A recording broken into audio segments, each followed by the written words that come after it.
Você aí que nos acompanha, seja bem-vindo e bem-vinda ao Olhar Crítico, um programa de pesquisa e extensão da pós-graduação em Comunicação Social da PUC Minas.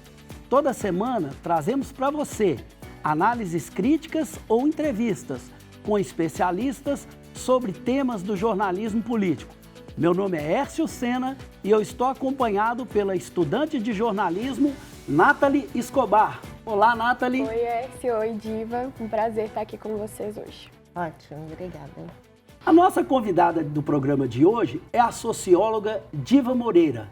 Ela é pesquisadora e comunicadora social, é cientista política, é professora do curso de Fenomenologia e Saúde Mental da Faculdade de Ciências Médicas de Minas Gerais. Diva teve grande experiência administrativa, implementando políticas públicas de enfrentamento ao racismo, à miséria e à violência urbana. Participa de redes nacionais e internacionais que atuam na defesa dos direitos humanos, no combate à pobreza e ao racismo. É autora de vários livros e trabalhos que tratam de temas como repressão social, gênero, raça e ações afirmativas. Olá, Diva, seja muito bem-vinda. Olá, Hércio. Olá, Nathalie. É um prazer enorme estar aqui com vocês num programa chamado Olhar Crítico. Exatamente o olhar que eu tenho. Nathalie? Bom, primeiro gostaríamos de saber mais sobre você. O que te levou a buscar essa formação em favor de uma atuação política e social? Ixi, isso aí é uma história extremamente longa, mas eu vou abreviar por razões óbvias, né? Eu sou herdeira de um tempo extremamente generoso. Quando eu estava na universidade, na década de 60, acontecia no mundo a luta contra a guerra do Vietnã, não é? E estávamos também vivendo no Brasil a ditadura militar. Então, o movimento estudantil, eu também era ligada à Igreja Católica, não é? À teologia da libertação.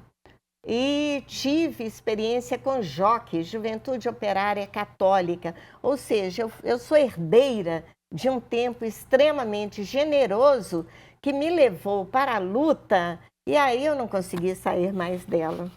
E acho ótimo, vai ser assim até eu sair deste planeta. E é por causa desse currículo que a Diva está aqui hoje. Por causa dessa experiência, ela vai falar conosco sobre os processos de exclusão no período da ditadura empresarial militar no Brasil. Então, Diva, a gente muito satisfeito com a sua presença aqui. A gente gostaria que você falasse um pouco sobre a sua experiência de vida e como pesquisadora também, né? O que te faz todo esse histórico, toda essa bagagem, como você define o que foi o período da ditadura empresarial militar no Brasil?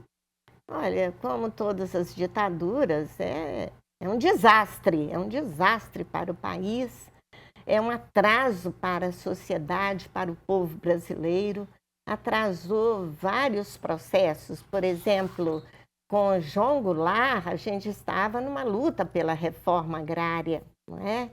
Havia experiências de reforma agrária em alguns estados da federação, como foi o caso de Goiás, com a experiência de Trombo e Formoso, uma belíssima experiência em Goiás.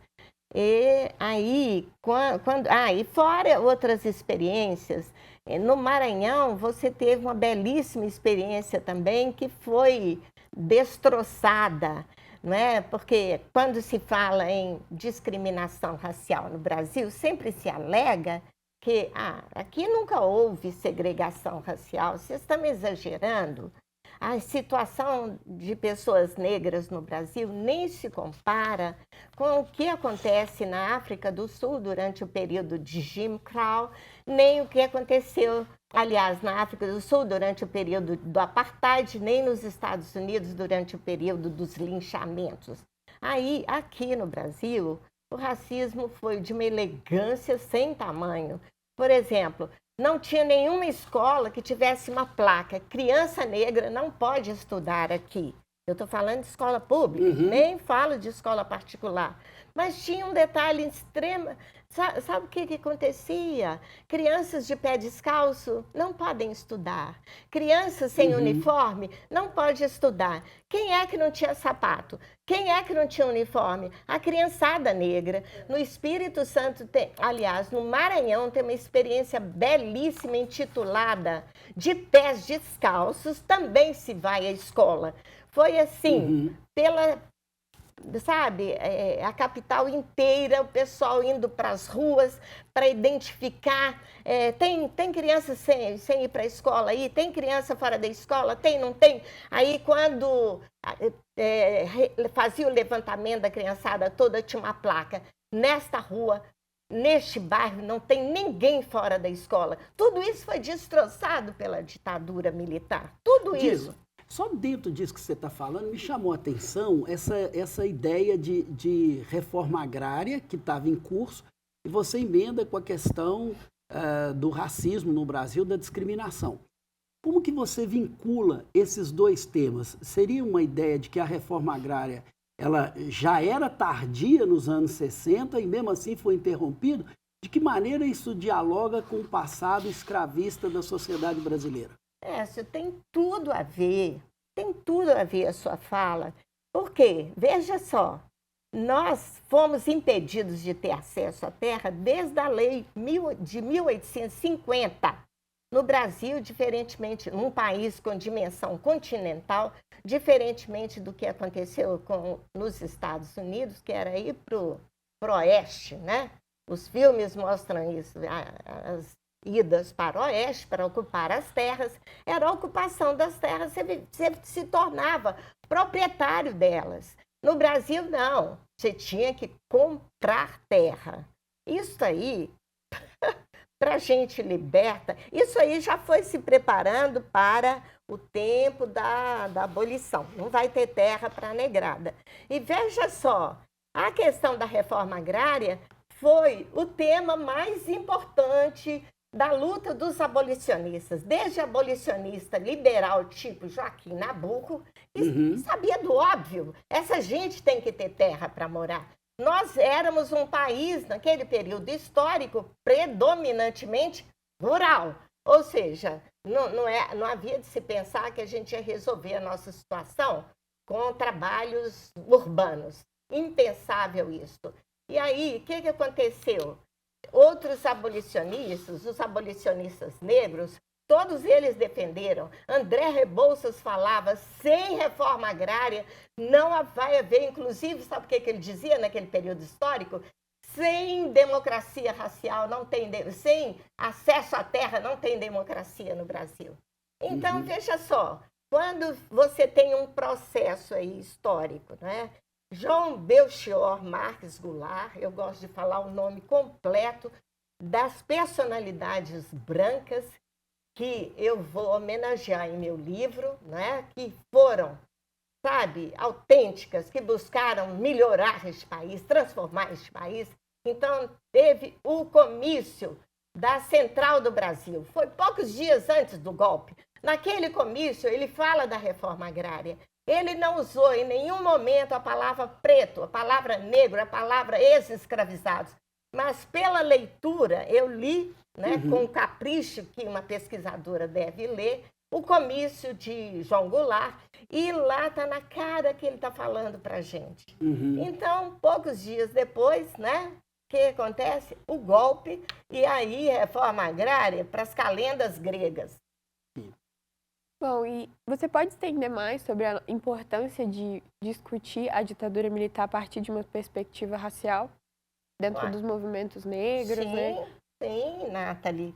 Sabe por quê? Veja só, o que aconteceu conosco durante aquele período. Um dos elementos inerentes de uma ditadura é a censura. É a censura política, ideológica, cultural. Então, o que aconteceu? Não pode falar de racismo. Racismo era um dos temas banidos naquele período histórico, não é? A que se deve isso, Diva, por exemplo? Por que os militares tinham essa preocupação em evitar extrema? Por que isso constrangia aquela ditadura? Olha, tudo que é crítico, né? Os militares não gostam. Os militares acham-se poderosos, perfeitos, inabaláveis, não é? Porque, veja só, e os nossos movimentos não tinham esse poder total. Nós nunca, infelizmente, olha, eu considero o maior movimento social do nosso país o movimento abolicionista. Depois, com o tranco que nós tivemos a partir da República é um golpe militar também, não esqueçamos disso, né? O Marechal Deodoro da Fonseca era poucos meses antes, poucos dias antes, ele era o ministro da guerra do imperador e dá o tombo. Isso aí faz parte da história do Brasil, né? A tutela militar, os golpes militares, isso é algo que tem a ver com o DNA até dos militares. Então, o que aconteceu naquele período histórico, não é? Não podia, era um assunto banido. Você não podia falar que tinha, falar que tem racismo no Brasil, até hoje. Olha a reação do ministro da Marinha, o Olsen, não sei se eu estou falando o nome dele certo, Olsen. A reação dele em relação ao fato de que nós queremos, e tem um deputado federal do Rio de Janeiro que propôs que João Cândido Felisberto seja considerado herói nacional. Nossa, esse militar da Marinha tá revoltadíssimo, que ele era um bandido, que é minoria, que é não sei o quê. Poxa, é incrível. Naquele período histórico, a Marinha chicotear pessoas. O chicote já tinha sido extinto mesmo durante o escravismo. Tinha as legislações que baniam os chicotes, e aquilo destruía as pessoas. A Marinha chicotear, ao invés do ministro Olsen falar o seguinte: olha, gente, eu até não gosto muito dessa história do João Cândido ser herói nacional, mas eu quero aqui, né, falar que foi um equívoco da Marinha e vou pedir desculpas à população negra e à sociedade brasileira. O que resta da ditadura nos dias atuais e o que superamos dela? Né? Essa contradição de um período tão difícil na vida brasileira, como que você vê esse processo? Olha aqui, para falar a verdade com você, o que resta da ditadura militar, no que diz respeito à população negra, é tudo restou. O estado de exceção que recai sobre nós. Não é? Sabe o que é? A sociedade brasileira não conhece a questão racial. Não procura estudar. Em geral, banaliza. Em geral, fala assim, isso é mimimi de vocês só estão falando da mesma coisa. Isso aí é vitimização de vocês. Mas o que acontece? Não é? Nós falamos o seguinte, temos uma Constituição. Eu lutei pela Constituição. E eu achei uma maravilha quando Ulisses Guimarães mostrou a Constituição, né, para os jornalistas lá, para os políticos, né, a Constituição Cidadã. E eu fiquei super feliz porque a gente trabalhava pelas emendas populares durante a Constituição. Mas, veja só, depois da Constituição, eu anotei aqui, depois a partir do exercício da Constituição de 1988, nós tivemos as chacinas de Jacari, do Vigário-Geral, do Carandiru, da Candelária e de Eldorado dos Carajás. Chacinas. Isso aí fora o cotidiano de mortes cotidianas. Olha, eu tenho uma agenda chamada... uma agenda muito latino-americana. Essa agenda eu nem falo que no Brasil a gente tem heróis, eu falo que aqui a gente tem mártires, mas não tem assim, não, e é recente é neste ano, sabe? A violência policial que recai sobre a nossa população. Olha o que está acontecendo na Baixada Santista. Eu falo que são as nossas faixas de Gaza. no Brasil, né? São as mortes cotidianas que recaem sobre a população negra. Olha o que aconteceu. E sem impunidade nenhuma. Isso aí é o quê, gente? Ou seja, existe faixas, territórios neste país, nos quais direitos humanos não vigora, a legislação, a Constituição não vigora, nada vigora, só a exceção e a brutalidade policial. É inimaginável que uma mulher como Cláudia da Silva Ferreira sai de Madureira para comprar café, para fazer o seu cafezinho, receba tiro, seja jogada num camburão e arrastada pela polícia. 10 anos depois, esses dias aí, não é? Todos os policiais foram absolvidos. Eu pensei assim, os juízes, né, devem ter interpretado que a Cláudia resolveu pegar uma carona no camburão da polícia. Ela que se deu mal, né, e caiu dessa carona. Então, não há, sabe, sobre nós. Eu falo que sobre a população negra, imagina aquela elegância do artigo 5º da Constituição Federal. Todos são iguais perante a lei, a despeito de religião, nacionalidade,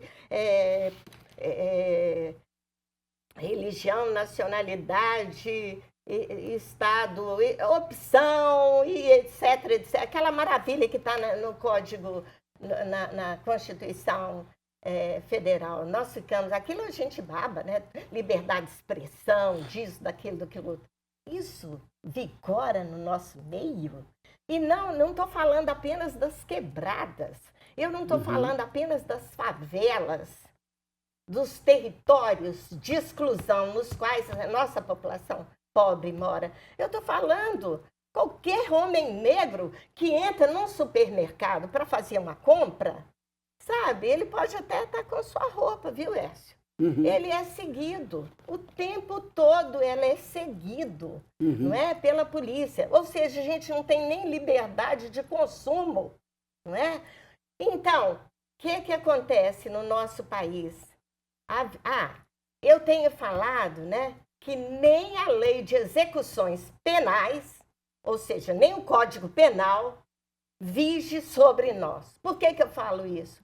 Quando a gente vê a nossa população carcerária, vergonhosamente, nós temos a 3ª maior população carcerária do planeta. Como que é possível? A sociedade brasileira convive com isso e gostaria até que o Brasil chegasse ao primeiro lugar. Deve estar louco para competir com os países que estão na nossa frente. Então, o que acontece? Nem as leis de execução penal são aplicadas para a população negra encarcerada, que vive como bichos nesses cárceres, entupidos, com superlotação. Por exemplo, quem é que vai para a cadeia sem preso provisório? A figura do preso provisório é uma excrescência. Ele não foi julgado e já está na cadeia. Quando ele for julgado, às vezes a pena é nenhuma, né? Ou a pena é pequena e ele já cumpriu aquela pena não sei quantas vezes. O Brasil subscreveu um tratado, que é o Tratado de Bangkok, para proteger as mulheres encarceradas. Elas são protegidas? Nada. Na hora que elas vão parir, elas são amarradas. Elas, sabe, aquela coisa mais difícil. Porque, sabe, no momento de parir, na hora do aleitamento materno, fica o bebê do lado de fora das grades. Ou seja, a nossa população não é respeitada. Eu posso chamar isso de democracia? Em hipótese alguma, eu chamo isso de democracia. Então, quando você me pergunta, Écio, o que sobrou da ditadura, para nós, sobrou tudo. Quando a gente escuta a sociedade brasileira dizer o seguinte: direitos humanos são para humanos direitos. E quem é torto neste país somos nós que somos tortos. Bom, Diva, e mudando um pouco o gancho da conversa, no seu primeiro livro você discute muito sobre a luta antimanicomial no Brasil. Como que essa repressão política dentro desses manicômios foi utilizada como controle social na época da ditadura? Olha, isso aí, na verdade, eu sou pré-luta antimanicomial, né? Eu sou pré um tanto de coisa. Ser velha dá essa vantagem. A gente é pré um tantão de coisa. Então, no livro, né, a gente fala sobre hospitais públicos e hospitais privados também. E, sobretudo, Barbacena. Não podia deixar de falar sobre Barbacena. Agora, tem uma coisa, sabe, Nathalie? Barbacena foi criada, sabe quando? Em 1903. Quantos anos isso, depois da abolição? Pouquíssimos anos depois da abolição. O que eu quero dizer em resposta à sua pergunta, Nathalie? O seguinte, após a abolição, vocês imaginam que foram criados para nós direitos, democracia? Nada. Foram criados para nós empregos, acesso à terra, acesso ao estudo, escola, nada disso foi criado. Mas criaram o quê? Hospitais psiquiátricos, o de Barbacena, como eu falei, de 1903, foram criados colônias orfanológicas para a nossa meninada, que do nada virou órfã. Foram criados uma quantidade de presídios, os presídios, sobretudo no Rio de Janeiro, porque lá era o olho do furacão. Foi onde o movimento abolicionista foi mais vigoroso, mais forte, claro. Na capital da Rio República. era a capital, exatamente capital, né? Aí, o que acontece no Rio de Janeiro? É prisão para tudo quanto é lado. E a nossa população, que ficou sem trabalho, sem terra, começa-se a criar aquele imaginário do vagabundo, do preguiçoso, do alcoólatra, daquele que não quer trabalhar, sabe? E a coisa é tão perversa. E poucos anos depois ainda tem umas coisas tenebrosas no nosso país. Deixa eu te falar, 2 dias depois da República, da proclamação da República, que é no dia 15, no dia 17 tem um massacre, onde? No Maranhão. No Maranhão. Porque a rádio da época falou o seguinte, olha, já tinha recebido lá um telégrafo, né, mensagem por telégrafo, aconteceu a abolição, acabou a monarquia no Brasil, não é? Então, no Brasil passa a vigir agora a República. O pessoal ficou confuso. Eu também, se eu estivesse lá naquele momento histórico, eu teria ficado, até Sim. eu que me acho esperta, eu teria ficado confusa. Meu Deus do céu, e eles acharam que a escravidão ia voltar também com a queda do Império. Aí, como é que os manifestantes que foram para a porta desse jornal para saber do que estava acontecendo, para reclamar, foram recebidos a bala, claro, bala. Então, muitos foram mortos. Ou seja, ao longo de todo esse período, não é? E em todo o Brasil. Isso aí, não, sabe? Este fenômeno é incrível. Eu, inclusive, vou mostrar isso no meu livro. É a criação do hospital psiquiátrico. Uns são criados antes, claro, sobretudo no Rio. É a criação do hospital psiquiátrico, das colônias orfanológicas. Floriano Peixoto falou Sim. que iria, inclusive, conceder financiamento para que os estados, agora não era mais província, era estados, criassem as suas colônias orfanológicas para a nossa meninada, não é? E é isso, presídio, manicômios e as colônias. Só reforçando estigmas que já estava presente nessa população. Tiva, recentemente o presidente Lula determinou, a gente está falando da ditadura militar, que não houvesse rememorações em torno da ditadura. Como é que você analisa essa posição do presidente Lula nesse momento? Olha, é claro que eu tenho uma visão muito negativa, porque se você não tem a memória do passado, né, você não conserta o presente. Você está fadado a repetir os erros do passado. Quando a gente viu, durante o último governo, pessoas ficarem sonhando e querendo ditadura, volta da ditadura, a ditadura que era bom, não é? Por que a ditadura era bom? Primeiro que às vezes as pessoas são novas e não passaram por aquele período histórico. Às vezes são velhas e também, naquele momento histórico, estavam fazendo outras coisas, estavam vivendo a sua vida, não é?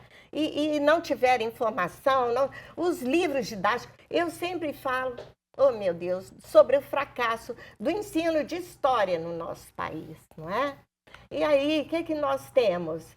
Esse fracasso do ensino da história, Écio, inclusive passa essa imagem de que a população negra era preguiçosa, vagabunda, não é? E alcoólatra, não queria trabalhar, tinha baixíssima produtividade, o que é falso. Tanto é falso que a escravização no Brasil durou o máximo, foi o último país das Américas a encerrar o período de escravização. Então, quando você nega, quando você põe nem é um véu é mais fácil de você levantar. Quando você coloca uma couraça sobre a memória, o que acontece? Quem se beneficia desta negação da memória continua inabalável no poder. Continua com seu discurso hegemônico, porque não tem o contraste. E não ajusta as contas com a história, né, Diva? Nada, nem... Você está entendendo? E a mim me parece que é um temor do presidente Lula em relação a quem? Quem é que não quer esse retorno ao passado? São os militares. E quando eu falo o seguinte, poxa, você temer, você ceder, você abrir mão de princípios, da verdade, por causa dos militares, é você temer quem? As baionetas.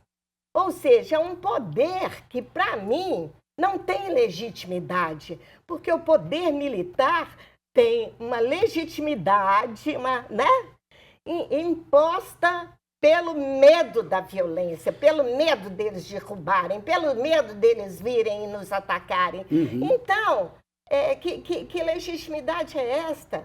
E por que ceder? E deixa eu te falar, quando a gente cede, o adversário sabe que a gente está com medo. E qual que é a tendência do adversário? Avançar, né? Claro, avançar cada vez mais. Quando você pensa que não, você olha para trás e não tem como correr, porque ali ele já te acantoou, não é? Então não dá, Écio. Eu lamentei. Eu acho que o presidente Lula, está muito cercado, né? Todos nós sabemos disso. E aí ele fica extremamente limitado para dar passos mais avançados, né? Desculpa. Diva, você acredita que a falta de uma justiça de transição adequada é reflexo dessa aceitação, né, sobre a ditadura militar pela população? Com certeza. Na verdade, Nathalie, na minha opinião, nós não tivemos justiça de transição no nosso país. Inclusive, a chamada justiça de transição é um fenômeno novo entre nós. Eu tenho, para mim, que justiça de transição começou a ser... Olha, os tribunais, né, para julgar os erros históricos, começaram após a Segunda Guerra Mundial, com o Tribunal de Nuremberg julgando os alemães que fizeram aquele massacre todo, né? Aqueles campos de concentração, tudo isso que é história. E também a gente... É terrível, né? Porque pode conhecer a história e pode repetir a história, que é o que está acontecendo com os palestinos, né? E aí, veja só, você tem, Nathalie, no que diz respeito à justiça de transição, naquele período histórico nem se falava de justiça de transição. Você teve o Tribunal de Tóquio, que era para analisar as bombas atômicas que os Estados Unidos jogaram sobre Hiroshima e Nagasaki, totalmente dispensáveis, não precisava, só para mostrar o poderio nuclear. Olha, está entrando no Ocidente um novo império com poder destrutivo, avassalador. Mas ali, naquele período histórico, foi o general MacArthur, né, que esteve à frente daquele tribunal de Tóquio. Então não avançou nada, porque ele era extremamente direitista, anticomunista feroz. E, no caso de Nuremberg, né, também você teve um pouco mais de avanço, né, em termos de justiça, né, naquele período histórico. Agora, esse termo justiça de reparação tem sido usado, justiça de transição, tem sido mais usado nessas últimas décadas, com a situação de Ruanda, a situação da África do Sul no pós-apartheid e também na situação da ex-Iugoslávia, né? Tem se falado hoje e tem sido um tema de muita pesquisa em universidades aí do mundo inteiro, com muito avanço e muito importante. E eu também acho que precisamos de utilizar a justiça de reparação no caso da população negra. A gente tem que sair desse imbróglio em que nos meteram, esse racismo estrutural e institucional, para um novo momento histórico. Para isso, a gente precisaria de uma justiça de transição. Só uma questão, Diva. Então, assim, a justiça de transição seria para, vamos dizer assim, para julgar os responsáveis por aqueles, vamos dizer, aqueles desvios democráticos e tal, e a justiça de reparação para compensar aqueles que foram vítimas desse processo, é isso? Você entende bem? A justiça de transição inclui iniciativas, Sim, digamos assim, não é? Inclui memória, inclui julgamento dos que perpetraram aquilo. sim. Inclui, por exemplo, lá na África do Sul, tinha influência cristã do Desmond Tutu, de Nelson Mandela. Então, entrou muito aquela ideia de verdade e reconciliação. Vamos nos amar uns aos outros, acabou o apartheid, vamos ser irmãos uns dos outros. Então, entra memória, a memória aí, do passado, memória também em relação a colocar nomes de ruas, placas, para restaurar esta memória para a população. Aqui, né, museus, entendeu? Entram várias iniciativas, reparações. E reparações entra também um tanto de medida, que são a justiça social. É fundamental justiça social, né? Pelo amor de Deus, que justiça é essa que a gente tem? Nós vivemos num país de profunda concentração de renda. Então, como é que fica a justiça social? A justiça criminal, né? Os perpetradores de crimes estão aí, ó. Sabe? Ó, não vi, não sei, não é comigo, não tem nada a ver, não é? Justiça criminal. Quando a gente tem num país tribunais militares, justiça militar em separado, não é sério, é sério? E você acha que no Brasil, no nosso caso, a gente ficou aquém dos nossos irmãos da América, por exemplo, nesse processo? Tanto dessas reparações históricas, desses julgamentos, desse acerto de contas com o passado e mesmo dessas reparações em relação a essas populações? Deixa eu te falar um negócio, Helder. É o seguinte, nós estamos praticamente há poucos anos que começou a ter no país o debate sobre reparações. Há poucos anos, né? Isso aí deve ser pouco mais de 20 anos. E aí teve iniciativa, sabe? Muito localizada e tal. Nestes últimos anos, tem sido um debate mais robusto, Sim. Né? Mais robusto. Parece que tem mais força social hoje, né? Então, mais e mais pessoas falando. Está sendo muito interessante. Eu tenho sido chamada para lives, para falas presenciais, sabe? Sobre este tema das reparações. Veja uma coisa. Veja o que eu vou falar com vocês. E com os nossos telespectadores e telespectadoras. O seguinte. Eu achei um espetáculo quando eu vi este relatório. Um relatório da OCDE. Não foi nenhuma Diva Moreira que fez esse relatório, não. Foi a OCDE. Fez um relatório sobre mobilidade intergeracional. Mobilidade geracional. E, por sorte nossa, o Brasil está incluído neste estudo. O relatório foi lançado em 2018. Tá?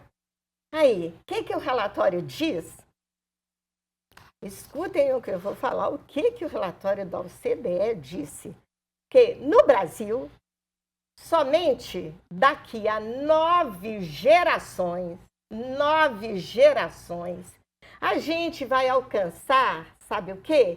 O mesmo nível de renda do pessoal em 2018. O mesmo nível de renda. Não é ser.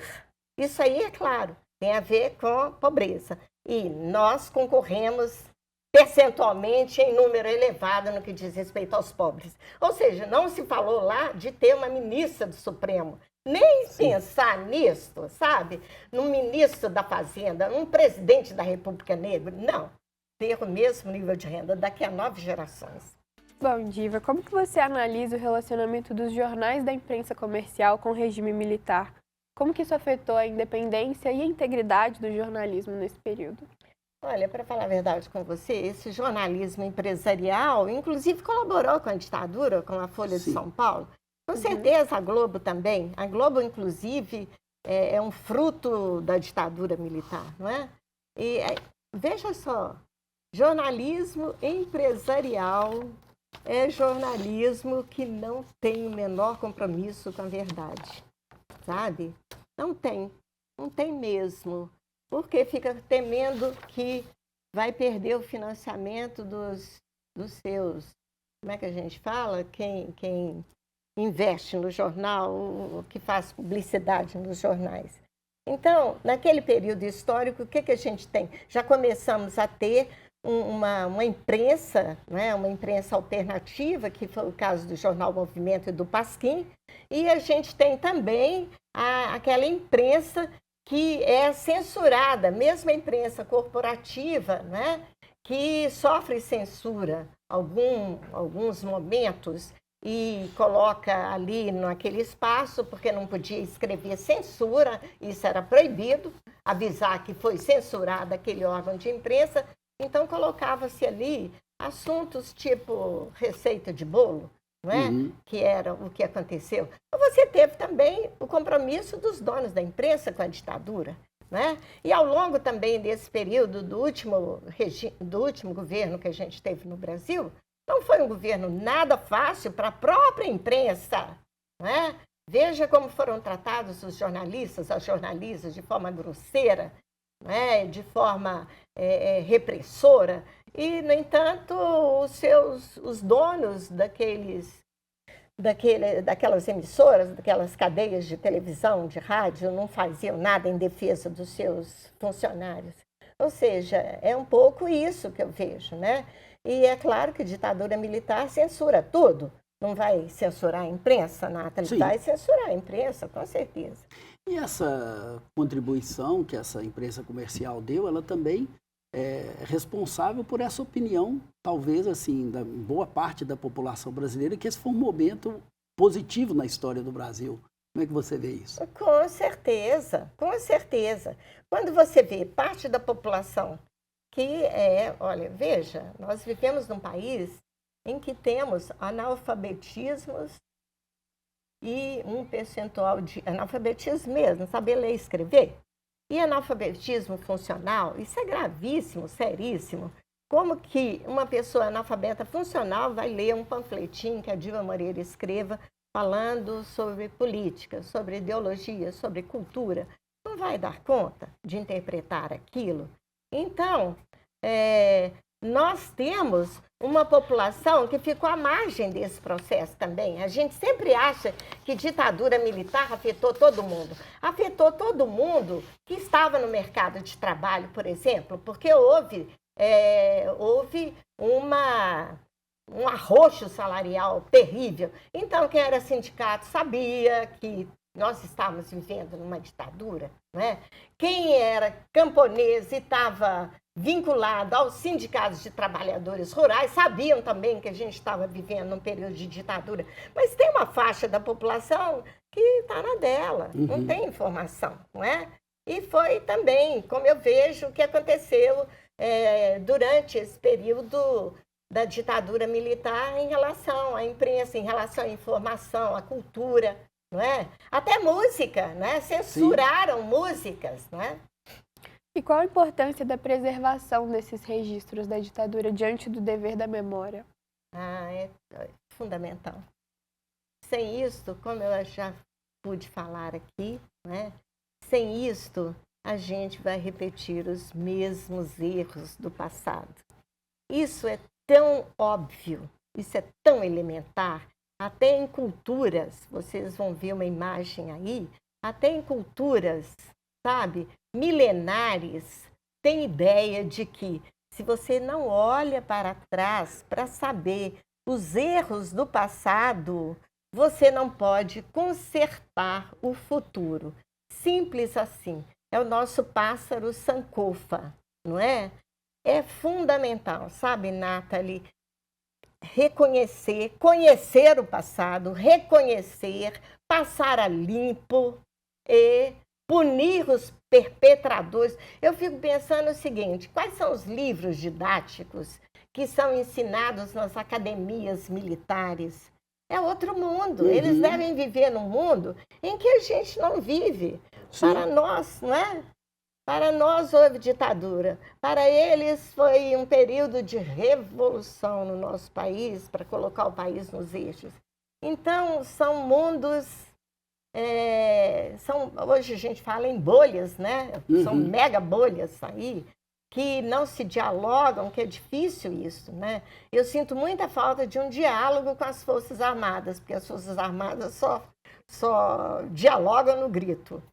E agora vamos para o momento panfletagem, onde indicamos para você, telespectador, produtos culturais que estão no nosso radar.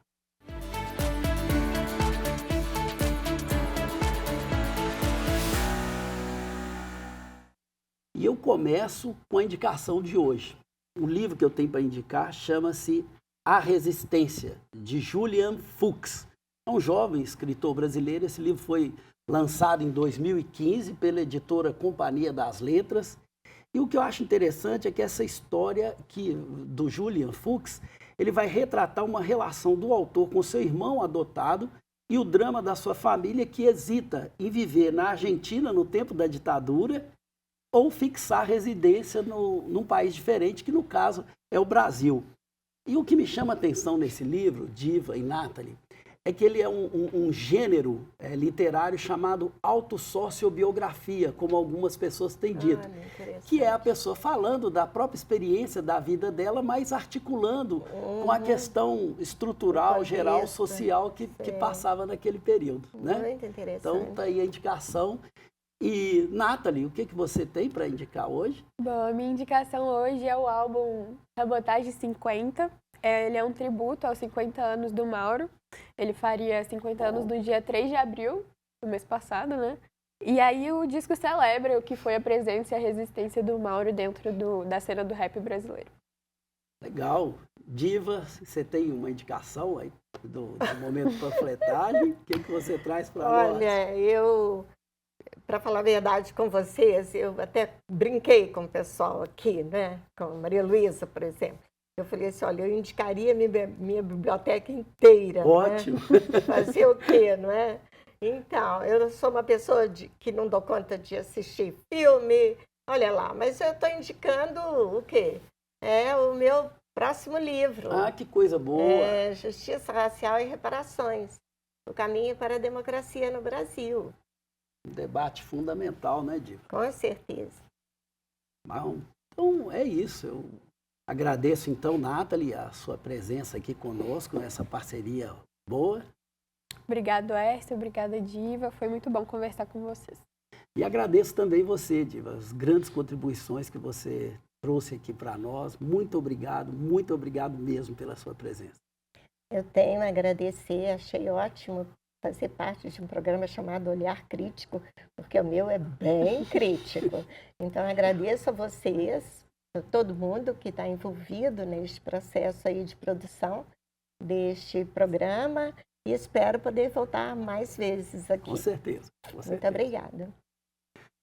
E assim terminamos aqui o nosso programa. Lembrando a você que ele também está disponível no YouTube, nas plataformas Spotify, Deezer, Google Podcast. Nos acompanhe por lá também. Um abraço e até a próxima semana.